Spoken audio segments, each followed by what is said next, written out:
Boa noite, pessoal. Tudo bem? Quero dar uma boa noite para todo mundo que está entrando, se conectando com a gente para participar dessa live. A Ju Ferron daqui a pouco entra, vou chamar ela também. Sejam muito bem-vindos.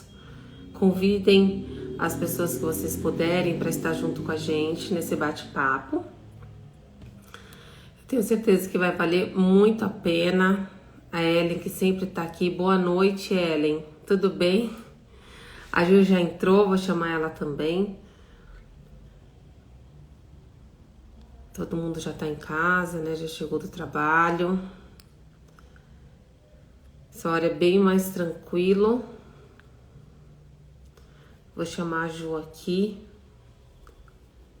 Todo o nosso tempo é preciosíssimo. Deixa eu já chamar ela.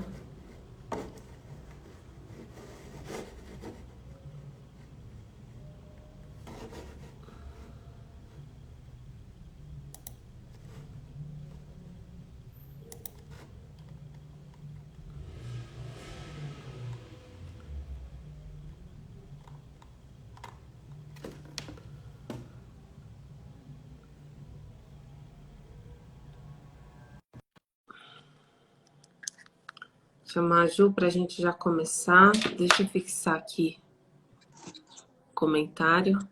Boa Oi, Ju. noite, Ju. Tudo Boa bem? noite. Tudo bom? Tudo ótimo, e você? Tudo bem? Tá me ouvindo bem aí?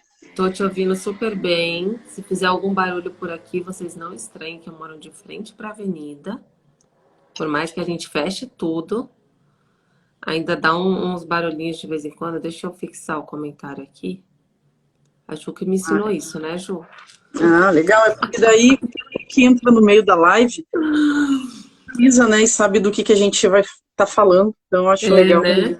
Fixar o Sim. comentário aqui, ó. Aprendi isso com você. Eu não fixava, não, mas realmente tem muita gente que entra e fica meio perdido, né? Sim. Mas é O meu muito áudio tá bom, porque ontem tava dando eco com a pastora Tânia e tava bem baixo. Depois Não, que o olha, pessoal. pra mim tá bom. Será que tá bom aí pro pessoal, gente? Tá bom pra vocês? É só faz um sinalzinho aí, por É, gentileza, pra avisa, gente não avisa ficar pra uma hora. gente se tá bom, pra gente não ficar falando aqui, de repente o áudio tá ruim, né? Tão ruim quando a gente vai ver só depois de um bom tempo que não tá bom. Mas Sim. eu tô te ouvindo super bem, tá? Vamos ver se o pessoal fala aqui. Vamos ver se. A Ellen é uma fofa. Obrigada, viu, Ellen, por todo o A carinho, Ellen, pela audiência. Ela tá sempre por aqui, né? a Ellen tá em todas. A Ellen não perde, querida. Eu também não perderia, Ju. Toda live com você eu ia estar lá, ó. Às vezes eu não consigo assistir na hora, mas depois eu já me plugo e assisto também, porque é bastante aprendizado, né, que a gente tem. Então, quero dar boa noite para todo mundo que está aqui. Vai chamando os amigos para estarem juntos com a gente. Eu quero agradecer desde já a presença da Ju. Ju, hoje não deixe de dizer sobre onde o pessoal procura os seus livros, encontra os seus livros para comprar, tá? Porque depois o pessoal me pergunta e eu também não tenho um link direto para mandar para o pessoal Sim, entrar em contato aí com você para comprar os teus livros, tá? Mas é sim. uma honra imensa estar com a Ju aqui. A Ju é um sem fim de coisas, gente. A Ju é missionária, teóloga, psicoterapeuta, está se graduando em psicologia, mas além de todas as coisas que não fazem da Ju ser a Ju, porque a Ju é a Juliana, porque nasceu Juliana e foi escolhida para ser filha de Deus, e a identidade dela é o que ela é e não o rótulo que ela carrega. E como a gente vai Amém. falar hoje sobre identidade, é importante a gente sempre falar disso, né? Nós somos o que somos e não o que fazemos. Nós somos aquilo que Deus desenhou desde a eternidade para que nós fôssemos. Então, eu sempre gosto de falar que quem é a Juliana é uma filha de Deus, né? Que encontrou esse pai de amor e resolveu, mesmo com todas as suas imperfeições, os seus erros, pecados, equívocos, corresponder a esse amor, né? E eu creio veementemente que é isso que nós somos, né? Filhos apaixonados, que independente das nossas falhas, amamos e queremos agradar o coração dele. Então, a Ju, antes de tudo, é filha, né? Uma filha muito amada por Deus, do mesmo jeito que eu tenho certeza que vocês são muito amados, mas que ele escolheu para um propósito, né? E que tem sido aí uma ponta de lança nessa geração, né, Ju? Então, quero te agradecer muito por você disponibilizar o seu tempo para estar aqui com a gente. E, claro, não vou perder tempo, já vou começar a te fazer perguntas, né? Que é para eu também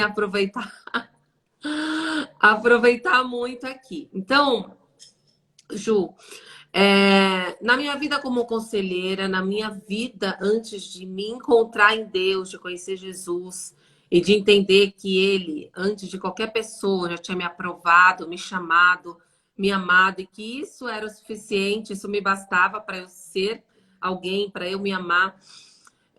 Eu sofri muito com crise de identidade, encontro muitas pessoas que não conseguem se estabelecer porque não conseguem se aceitar, não conseguem se amar.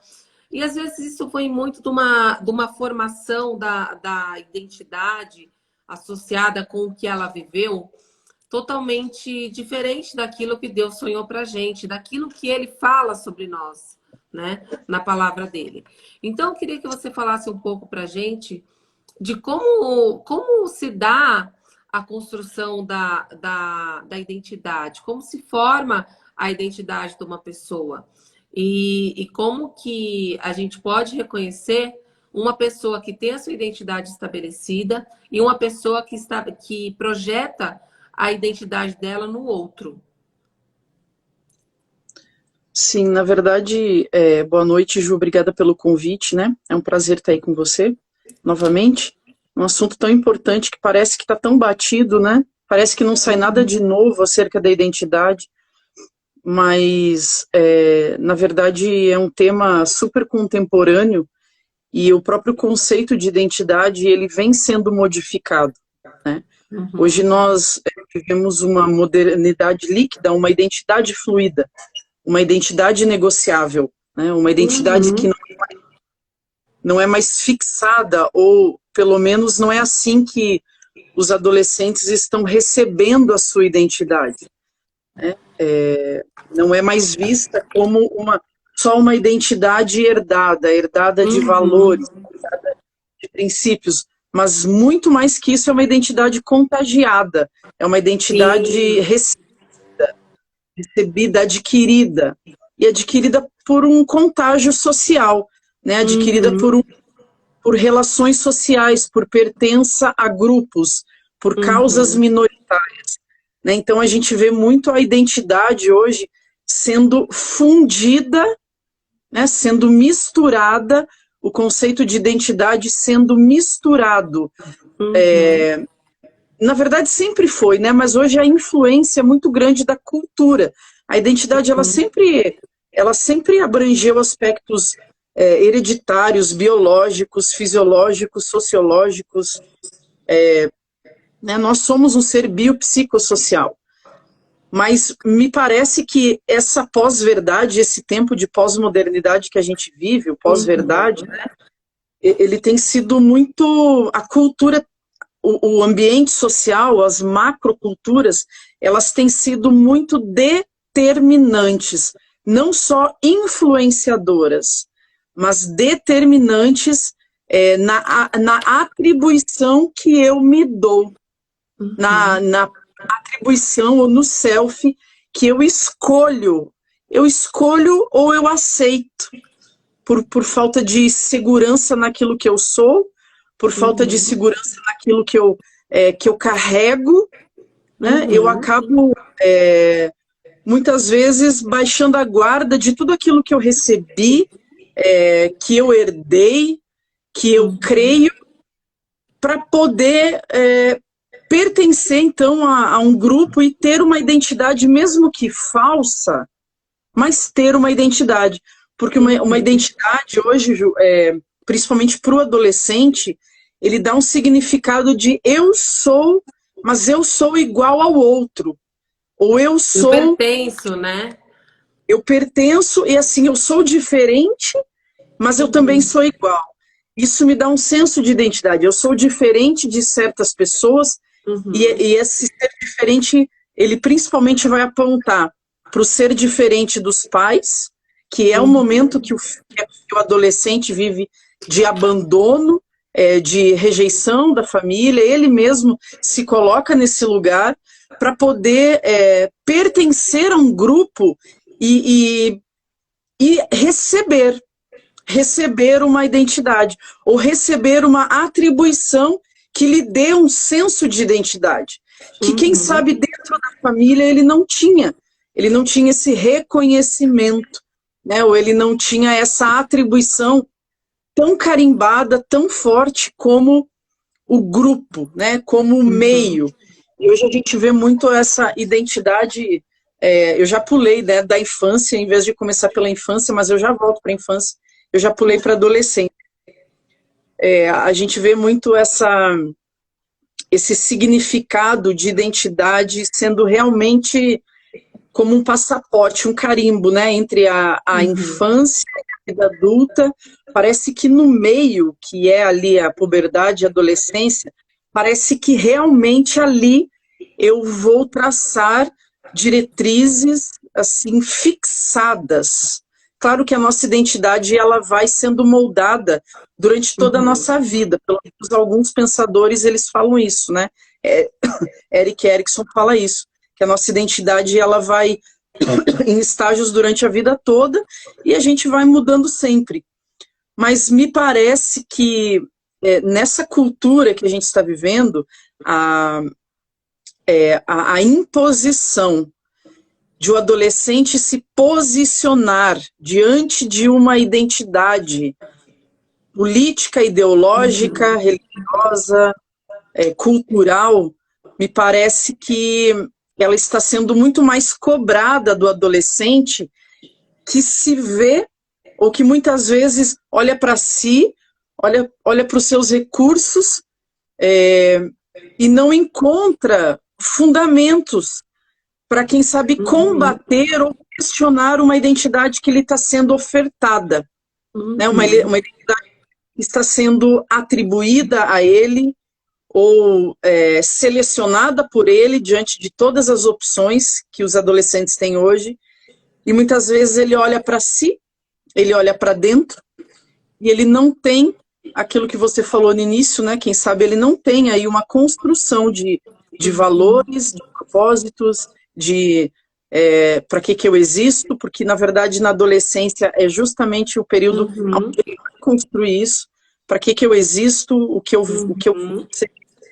qual a minha formação, tudo isso contribui, né, para nos dar uma direção de identidade.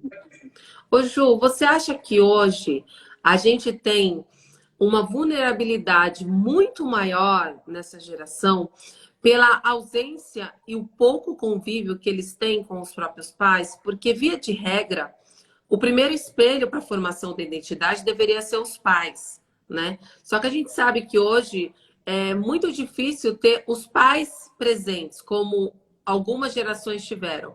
Você acha que isso contribui para que eles sejam, de uma forma muito mais fácil, influenciados a pegar qualquer rótulo que tem por aí e colocar e falar, eu sou isso? Sim, com certeza. Teve uma querida aqui que fez uma pergunta, Stefanello, sobrenome, se os pais devem contribuir com a identidade desde a infância, né? Na verdade, desde o ventre, desde antes do ventre, no psiquismo dos pais, na idealização, no sonho, né? A criança já está sendo projetada e inserida na família, desde o ventre materno. Então, sim, Ju, a gente vê hoje famílias com uma gravidez tardia, né, mulheres abrindo mão da maternidade em prol de uma satisfação pessoal e profissional. Eu não estou dizendo que a mulher não deva lutar pelo seu lugar no mercado de trabalho, né? Sim. Mas a maternidade tardia, ela tem os seus ganhos, mas ela também tem os seus contras, né? Uhum. Então, antigamente era só o pai que era ausente do lar.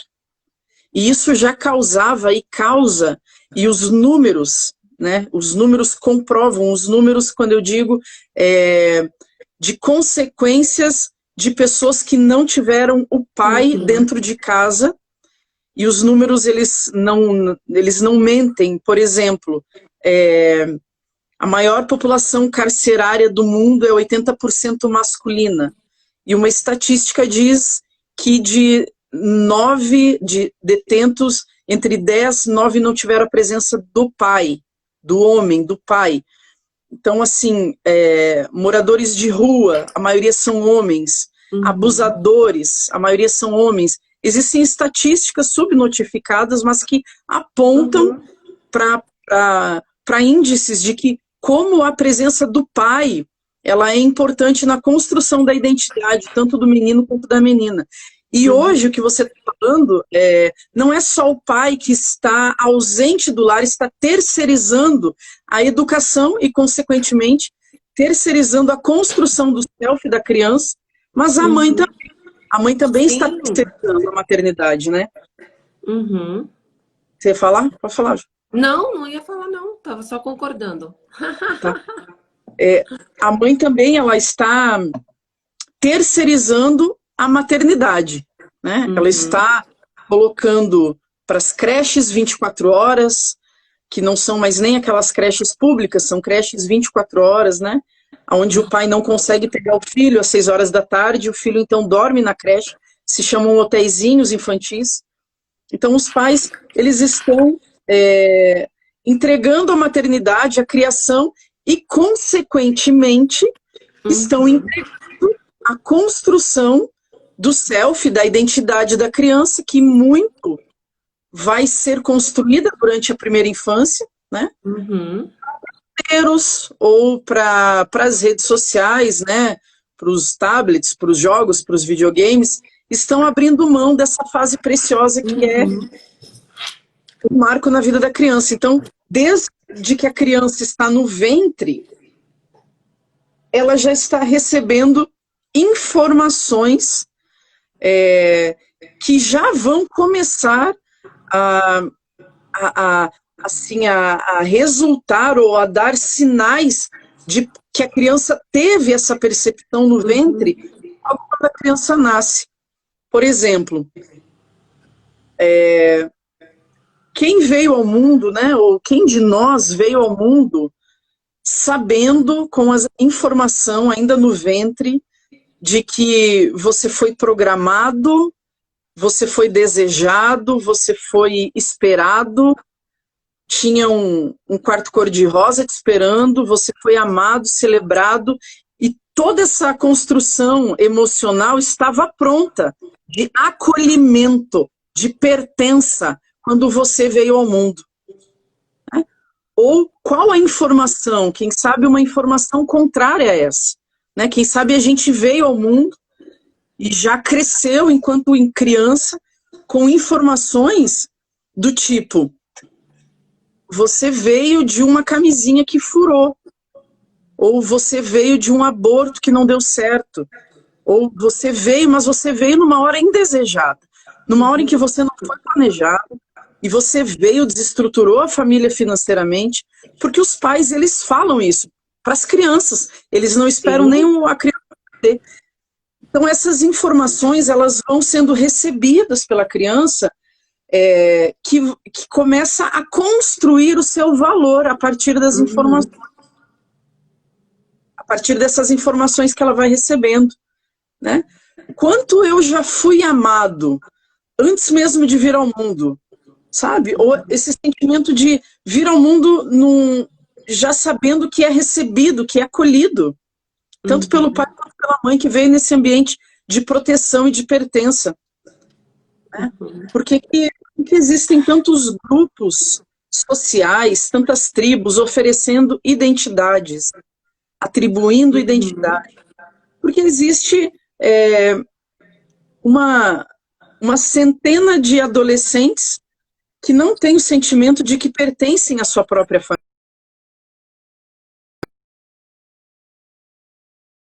e que acabam ficando vulneráveis a tribos, né? Aos skatistas, aos hippies, aos LGBTs, aos crentes. São tribos. Tribos que a gente se submete para receber ou para ter uma identidade afirmada, de ser amado, de ser valorizado. Ju, hoje eu numa conversa ouvi uma menina comentar sobre uma garota de 9 anos de idade que tem os pais separados e essa menina já tem Instagram, já faz parte das redes sociais com 9 anos de idade e um dia, 3 horas da manhã, estava perguntando no status dela quem queria madrugar com ela, né? Eu vejo essa ausência, né, tanto na educação quanto no afeto, dessas famílias disfuncionais que a gente vê e faz parte do nosso contexto hoje, mas eu acho que a nossa geração sofreu um pouco menos a influência do rótulo do outro, né? Porque essa geração que já vem desde muito cedo conectada com as redes sociais, achando que um like é aprovação, assistindo os bloggers que têm outra vida, né? Que vivem daquilo, ela já começa a se espelhar numa identidade antes de viver qualquer coisa, antes de construir qualquer coisa e antes de saber se aquilo é bom ou ruim, né? E o fato da pessoa não ter essa identidade construída de uma forma saudável, essa identidade construída da forma que deveria ter sido ou com ausência, que problemas emocionais ou psíquicos essa pessoa pode ter, que problemas ela pode estar vulnerável. Se é uma pessoa que é insegura, que não gosta de si, porque em primeiro lugar não teve o amor que ela deveria ter desde o momento que foi recebida. Então, na verdade, as consequências, né, Ju, para uma identidade fragmentada, né, na verdade, nós já nascemos, eu acredito que nós já nascemos com uma predisposição a uma identidade corrompida. E eu vou explicar por quê. Adão, ele tinha uma identidade em Deus, né? E a partir do momento que ele rompe com Deus, ele começa, então, a fazer coisas para adquirir uma identidade. Ele rompe com a identidade de filho, ele recebe uma identidade de escravo, né? E ali, o maior interessado, e o que Satanás estava mais interessado, era justamente, não era matar o corpo de Adão, era matar a consciência de filho de Adão. Então a gente já nasce com essa consciência de filho corrompida, né? A gente já nasce com a predisposição adâmica, né? A inclinada à distorção, a fazer coisas para então atribuir significado. Foi o que Adão passou a fazer, né? Correr atrás de algo para então se sentir filho, se sentir alguém. Então, é claro que se você parte do princípio de uma família disfuncional, que você falou, consequentemente, eu acredito que as consequências elas serão maiores para todos, né? Deus está ali protegendo, eu creio nisso, mas as nossas emoções, elas também são corrompidas, elas também estão sujeitas, né, à inclinação do mal. E ali nós temos uma influência, tanto espiritual quanto social, que pode assim, nos seduzir, sabe? Tanto questões espirituais, quanto questões sociais, culturais, podem nos seduzir a abrir mão. E abrir mão do quê? Se eu não tenho do que abrir mão, eu não construí nada para abrir mão. Eu acho muito legal que na palavra de Deus, né, o Senhor Jesus, ele fala que ele só fazia o que via o Pai fazendo. Então isso me traz um senso de referência, um senso de referência de testemunho. Eu sou a partir do outro. Então quando você pega essa menina de 9 anos que você falou, com uma família totalmente desestruturada, sem referências, ela vai buscar referências, mas ela vai buscar no lugar errado. Ela vai buscar no lugar de falsas identidades, que é a internet.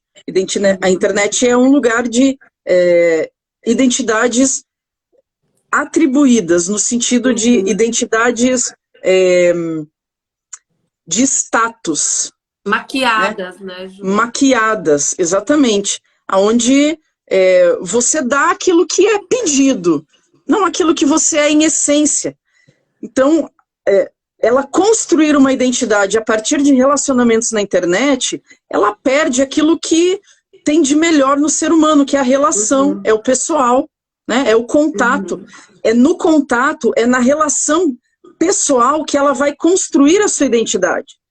Né? Porque é na relação pessoal que eu sou provado, que eu sou esticado, que eu sou confrontado, né? Que eu sou muitas vezes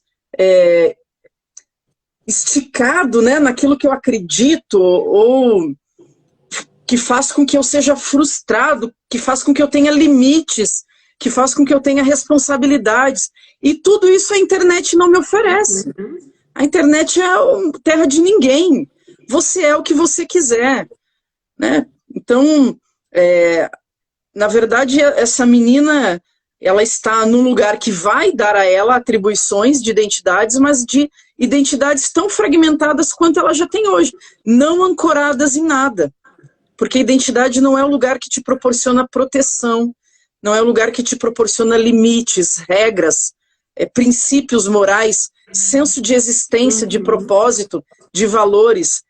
Então, você vai ter uma pessoa, você falou em consequências, né? Você pode ter uma pessoa assim com inúmeros déficits, inúmeros. Primeiro, déficits relacionais, né? Porque se você cresce com relacionamentos virtuais, e você cresce sem habilidade de lidar com o outro, né? O dia que você tiver esse experimento de lidar com o outro, provavelmente você vai se tornar uma pessoa que não tem essa habilidade, você pode se tornar uma pessoa antissocial, isolada, se isola do contato real, né? Que você está acostumada com a facilidade do mundo virtual. Então, na verdade, só tem perdas. Eu só vejo perdas para uma pessoa que constrói sua identidade dentro da internet. Né? É uma pessoa que cresce com menor habilidade de trabalhar em equipes, limites, valor. Quem atribui valor a ela? Os likes? Né? Então, é uma pessoa totalmente insegura. Por quê? Porque a internet ela não afirma a sua essência. Ela afirma um falso self. Aquilo que você quer ser, mas não aquilo que verdadeiramente você é. E a gente vê, Ju, falando de identidade, pessoas que vivem uma vida de falso eu, né? Então, perante a sociedade, ela tem uma identidade e na verdade, o que ela é outra coisa completamente diferente. Então, antes era muito mais difícil a gente conseguir detectar isso. E hoje, eu acho que as pessoas vivem de máscaras, né? Elas postam só aquilo que é legal, elas fazem as pessoas, às vezes, invejarem, pensarem em coisas que não são reais, né? Porque elas só colocam aquilo que as faz bem.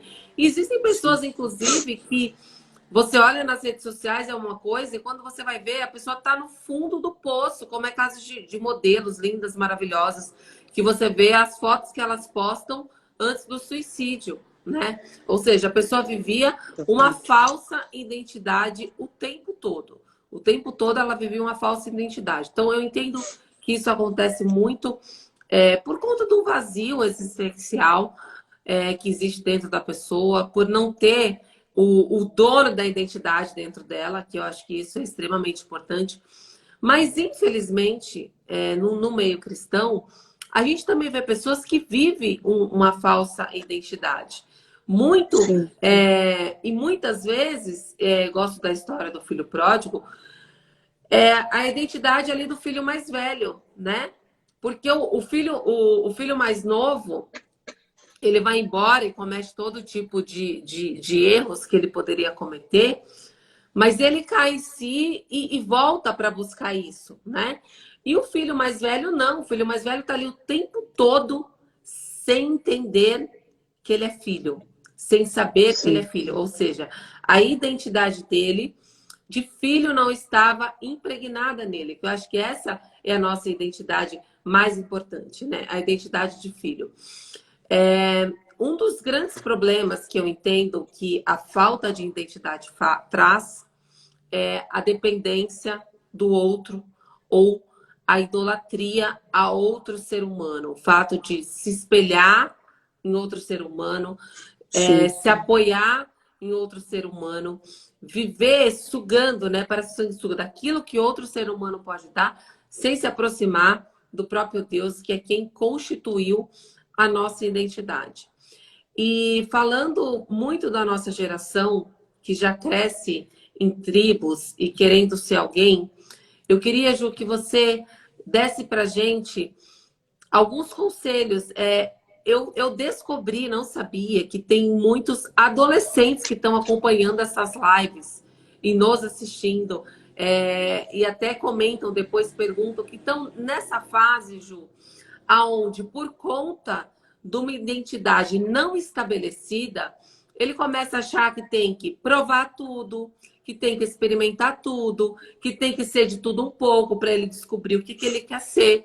Então, que conselho você daria para essa geração que não teve a sua identidade fundamentada dentro de casa e que não tem a sua referência no pai e que hoje está procurando um caminho porque está vendo que o caminho que ela está seguindo vai levar ela para um caminho de perdição? Então, na verdade, a gente tem a chance durante toda a nossa vida, né, de estar refazendo aí esse processo de construção de uma identidade, né? Só que eu acho muito difícil um adolescente, no início da sua adolescência, se fazer esses questionamentos, né? Na verdade, eu acredito que mais para o final da adolescência, em torno de 18, 19 anos, que aquele pensamento abstrato, ele dá lugar ao pensamento crítico, aí eu acredito que esse adolescente começa a se projetar, ele já viveu o luto de várias coisas, de corpo de criança, de transição, e ele já está se estabelecendo numa identidade adulta. Eu acho que esse adolescente, ele consegue ter essa perspectiva mais crítica que você está falando, né?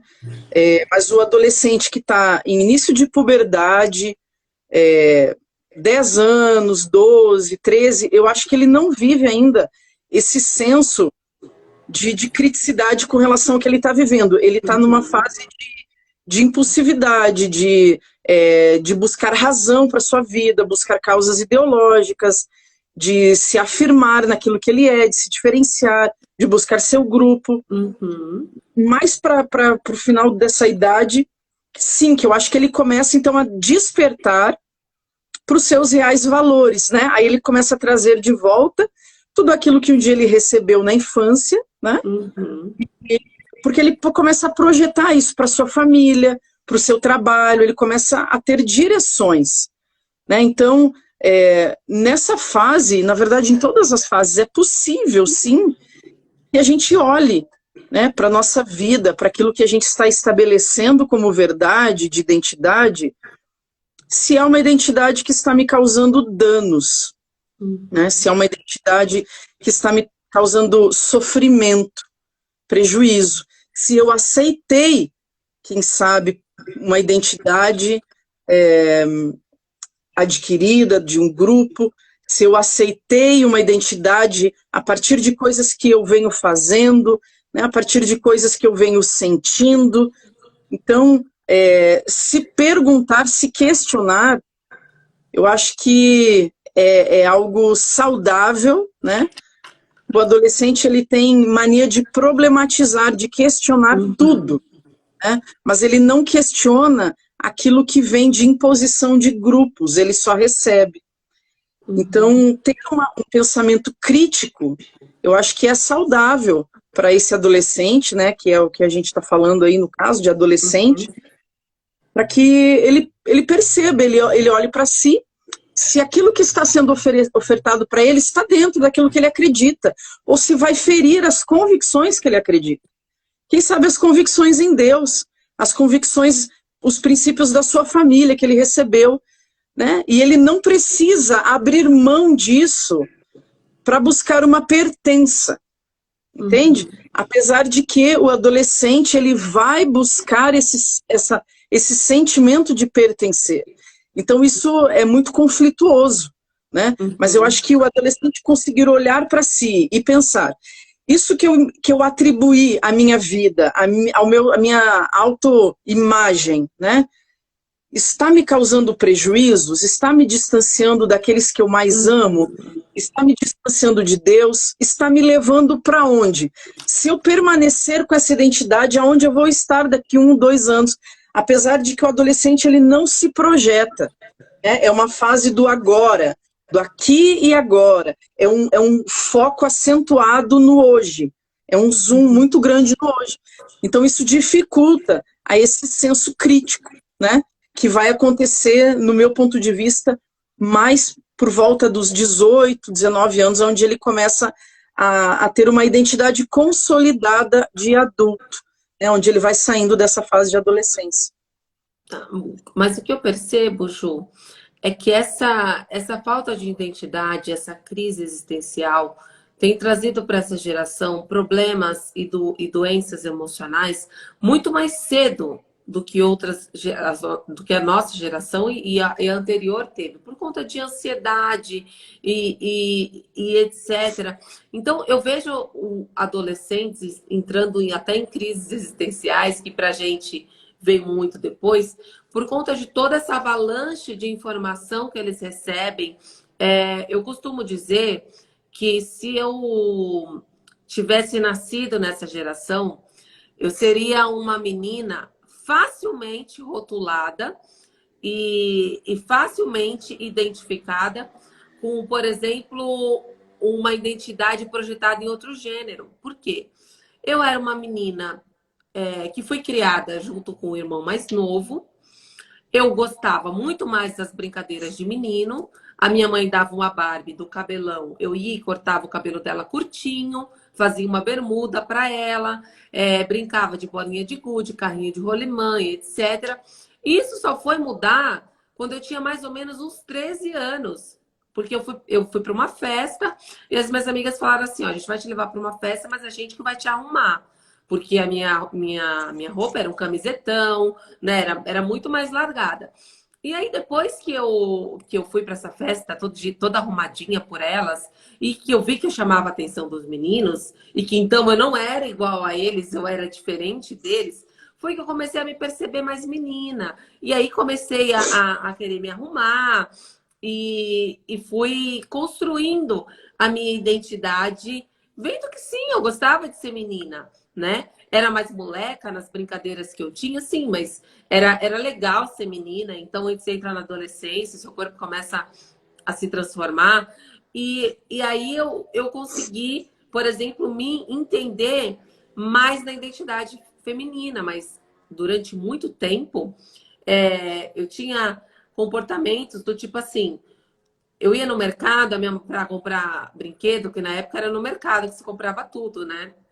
Não tinha as megas lojas que tem hoje. E aí o presente de aniversário, minha mãe falava, olha o tamanho dessa boneca. Eu ia e escolhia uma caixinha de ferramentas. Aí chegava em casa, para frustração das minhas irmãs, eu tinha escolhido uma caixinha de ferramentas. Então, assim, um brinquedo totalmente, né? Se olharem na época, totalmente masculino. Que hoje a gente não pode nem falar isso, né? A gente fala pronto. Não pode mais falar nem de azul e rosa. A gente tem um monte de politicamente corretos aí que que já coloca para essa geração uma série de restrições. E a minha mãe falava assim, Juliana, tem dó de você mesmo, pinte esse cabelo, que o meu cabelo era, sim, sabe? Eu não queria saber de me arrumar. E eu falava, não, quando eu crescer eu vou ser menino, nem, não vou precisar ter cabelo comprido, sabe? Aquela coisa assim. Então, se eu fosse dessa geração, né? Se eu tivesse nascido nessa geração, fosse uma criança de 7 anos hoje, facilmente eu já teria a minha identidade rotulada por quem via a Juliana moleca, né? Por quem via a Juliana só andava com menino, só tinha brincadeira de menino e tinha raiva de ser menina. Não porque não tinha nem se descoberto. E eu já ouvi falar, você me corrige se eu estiver errada, que a criança, ela não tem muita noção mesmo, né? Do que ela é de feminino e masculino. Que isso vai sendo construído também como identidade, também como sexualidade.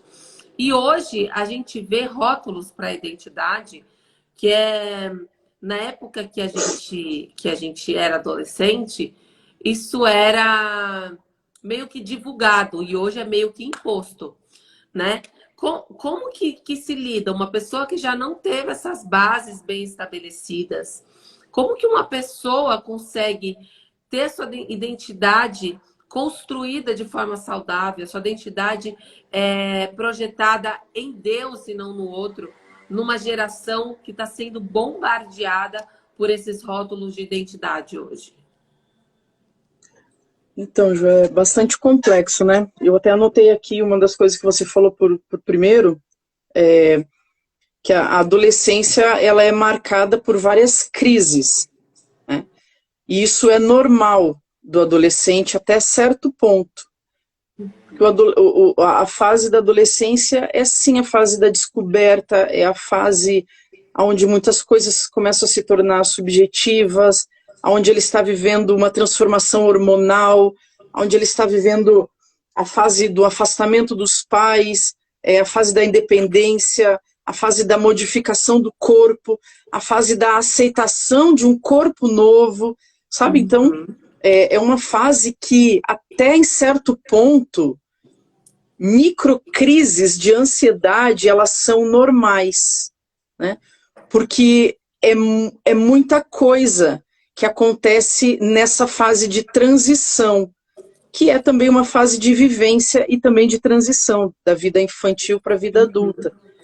Mas quando essas problemáticas, né, não são superadas, né, quando essas questões que chegam para um adolescente de corpo, de independência, de novos grupos, quando essas fases não são superadas de forma saudável, mas são fixadas de forma negativa, por exemplo,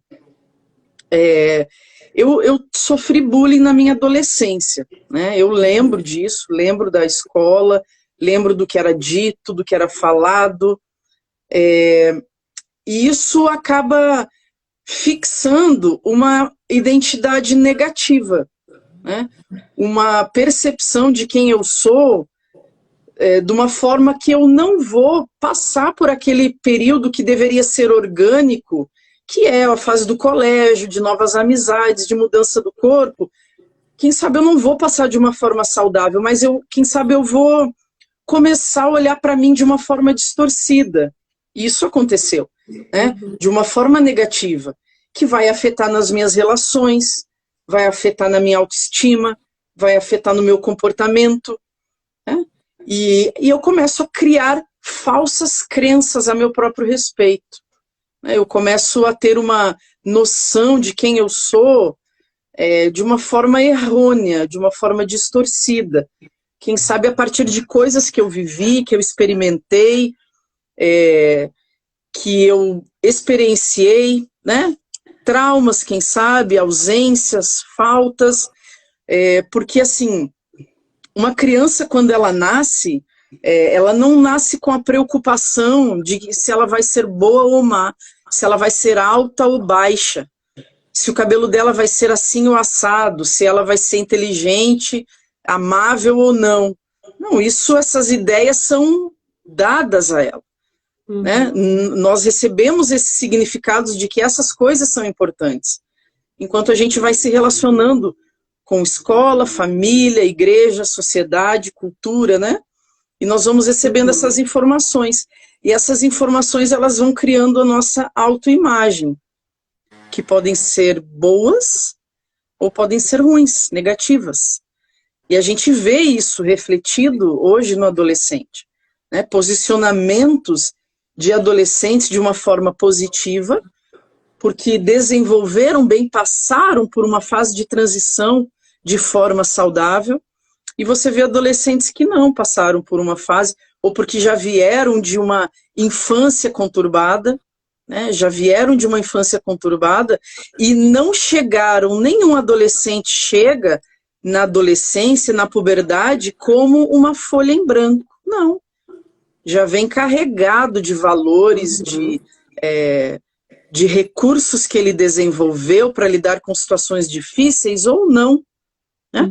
Já vem com crises existenciais que vão se acentuar, se potencializar, né? Então, na adolescência, que é o momento que eu vou também experimentar da minha identidade sexual, que é o ponto que você falou, que hoje, quem sabe, seja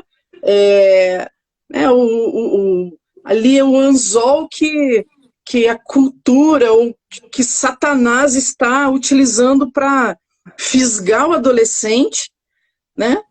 E desenvolver ele dentro de uma identidade distorcida, a partir do você é o que você sente, você é o seu sentimento, viva o que você sente, viva os seus desejos, você é o que você sente. Então, você pega uma geração totalmente, assim, com uma identidade não herdada em Cristo, não herdada da sua família, mas com uma identidade totalmente fluida, negociada no sentido de que eu sou, então, aquilo que eu faço com a minha genitália, eu sou o que eu faço na cama, com quem eu me relaciono, eu sou aquilo que eu sinto, eu sou a partir de o que eu sinto, né? Se eu sinto atração por isso, então eu sou isso. E aí você vê que, no meu entendimento, não são adolescentes que desenvolvem a sua identidade em cima daquilo que realmente deveria ter mais importância, né? O que também deveria ter importância, e não só a identidade. Então, Ju, deixa eu aproveitar esse gancho, porque eu acho que tem muita gente aqui que não sabe o que é uma identidade fluida, um gênero fluido. Eu queria que você dissesse pra gente o que é uma pessoa que se identifica ou diz que eu tenho uma identidade fluida, ou o queer que fala, queer. ou queer, ou gênero fluido. O que essa pessoa está querendo dizer quando ela se assume dessa forma? Então, na verdade, ali, quando a pessoa fala de identidade de gênero, né, ela está dizendo que a identidade dela não está firmada na sua base biológica. Ou seja, ela não é a partir de um atributo biológico, que é ser homem ou ser mulher. Então, ela abre mão disso, ela desconstrói o biológico e ela constrói o ideológico em cima do biológico. Então, ela vai se identificar a partir de identidades de gênero, que aí o gênero, então, ele está desconectado ao corpo, ou ao biológico, e ele está no campo das ideias. Então, no campo das ideias, eu posso ter um gênero masculino, um gênero feminino, um gênero animal, né? Um gênero de objeto, um gênero de coisas. Eu não preciso estar no campo do humano só. Eu transcendo, né? Eu transcendo o campo do humano. Então, eu posso ser um transespécie, por exemplo. Posso ser biologicamente uma pessoa humana, com genitálias femininas, sexo femininos, mas a minha identidade de gênero, que está na informação está no meu cérebro, é como eu me percebo, e como eu quero ser percebido pela sociedade, então é a partir de ser um cachorro, por exemplo. Eu sou um transespécie.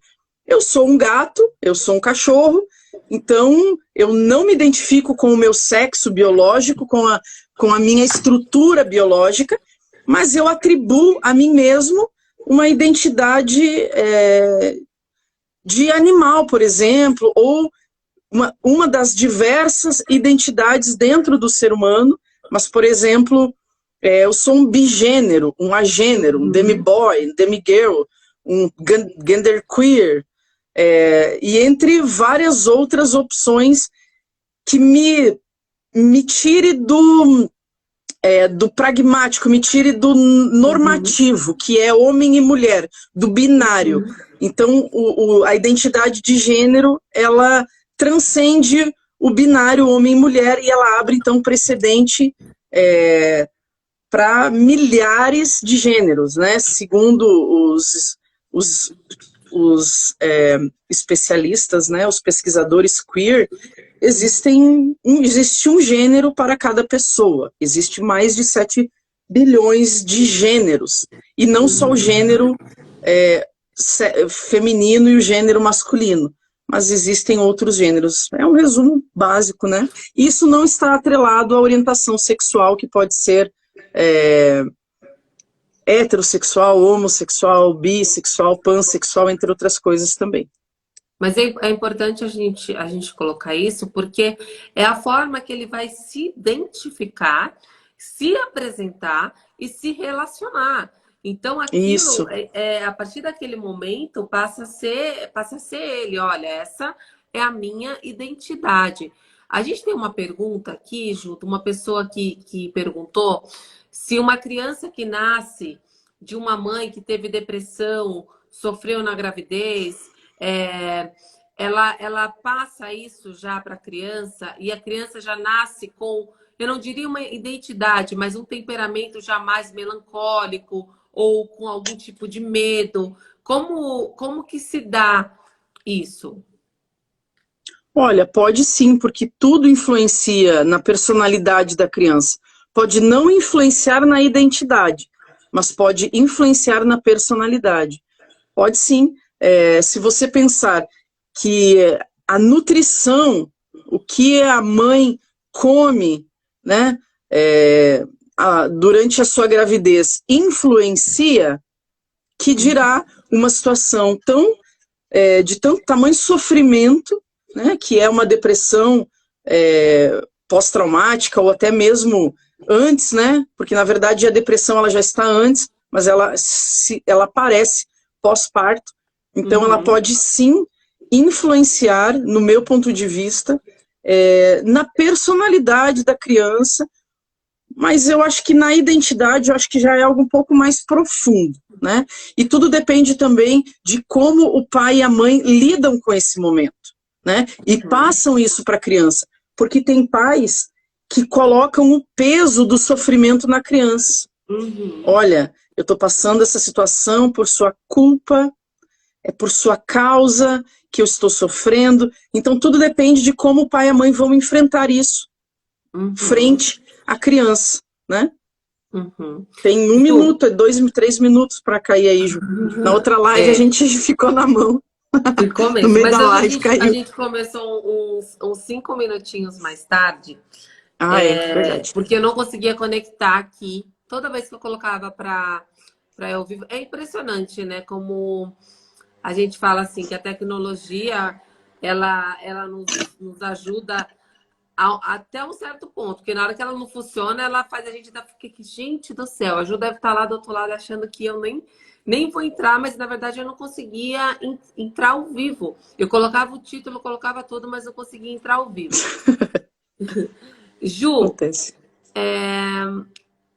Eu sempre digo que o processo de descoberta da nossa identidade em Deus dói, porque a gente tem que desconstruir uma identidade que a gente pegou lá, né, lá no mundo e vestiu ela porque achou que ela era bonita, achou porque ela era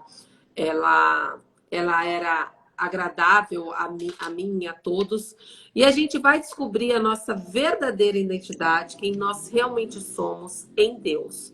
Eu acredito que eu passei por esse processo, você também. E muitas pessoas que hoje estão em Cristo só descobrem quem elas realmente são em Deus. Nesse processo de descobrir quem nós somos em Deus, que Deus é um Deus de amor, que Deus não é um carrasco que está com a chibata ali para bater na gente a cada erro que a gente cometa, que nós somos totalmente dependentes da graça e é só por conta da graça e da misericórdia que nós estamos em pé e estamos aqui. Eu queria que você dissesse para a gente qual foi o fator determinante. Quando foi que caiu a sua ficha, assim, que você vivia uma falsa identidade e que você tinha uma outra muito melhor por vir?